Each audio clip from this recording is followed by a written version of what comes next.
You ask Tiger to solve. This deals with linear equations with one unknown. The final result is y equals -5. Let's solve it step by step. Group all constants on the right side of the equation. Subtract 15 from both sides. Simplify the arithmetic.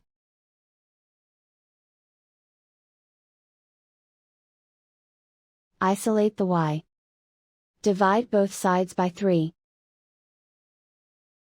Simplify the fraction. Find the greatest common factor of the numerator and denominator. Factor out and cancel the greatest common factor. And so the final result is y equals -5.